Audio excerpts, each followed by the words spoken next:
చామకూర మల్లారెడ్డి మాజీ మంత్రివర్యులు మేడ్చల్ నియోజకవర్గం శాసనసభ్యులు బోడుప్పల్ మున్సిపల్ కార్పొరేషన్ పరిధిలోని ద్వారకానగర్ ఫేజ్ 2లో శ్రీ అభయాంజనేయ స్వామి ఆలయంలో జరిగిన విగ్రహ ప్రతిష్ఠ కార్యక్రమంలో పాల్గొని ప్రత్యేక పూజలు నిర్వహించారు.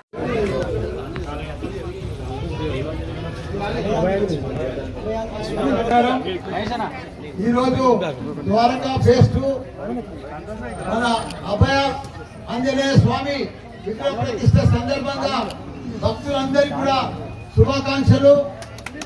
ఎందుకంటే ద్వారకా ఫేజ్ 2 యువకులంతా కూడా మన హనుమంతునికి ఎంత బలం ఉందో అంత శక్తిమంతులు. ఎందుకంటే బజరంగబలి శక్తి అంతా కూడా మన యువకులకు వచ్చింది, మన నాయకులకు వచ్చింది, మన కాళీవాసులకు వచ్చింది. ఆ శక్తి లేకపోతే, ఆ ఆంజనేయ స్వామి శక్తి లేకపోతే మనం ఈ జాగాను మనం కబ్జాల నుంచి మనం విడిపించుకోలేకపోతుంది. బకాసురులు కబ్జాకు గురి చేసి పార్కు జాగాను వాళ్ళు రిజిస్టర్ కూడా చేసుకున్నారు. అసలు ల్యాండ్ను మన వీరులు, మన వీరాంజనేయులు వీళ్ళందరూ కలిసి, కాళీవాసులు అందరూ కలిసి దాన్ని కబ్జాలకెళ్ళి విడిపించుకొని మంచిగా భక్తులకు అభయం అంటే ఎప్పుడు భక్తులకు ఆపత్య అన్నిటికీ ఉంటాయని చెప్పి అభయ ఆంజనేయ స్వామి విగ్రహం ప్రతిష్టకు నన్ను ఇచ్చినందుకు కూడా చాలా సంతోషం.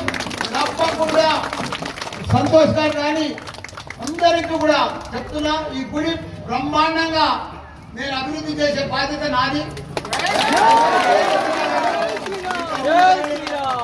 మంచిగా ఎందుకంటే మీరు నన్ను ఎంపీకి ఓటేసి గెలిపించారు.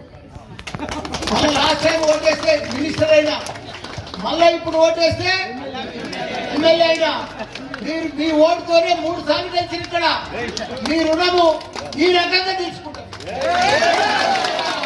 తప్పకుండా ఎప్పటికీ మీకు సేవ చేస్తా. నేను కానీ మా కొడుకు కూడా తెలుసు, మీకు మా కోడలు కూడా తెలుసు కదా, మా కోడలు తప్పకుండా ఇక్కడ కోరేసి కూడా మా కోడలు వేయించింది. మీకు ఇంకా అన్ని విధాలు గుడికి మంచిగా వేపిస్తాను. తప్పకుండా అందరం చేసుకున్నందుకు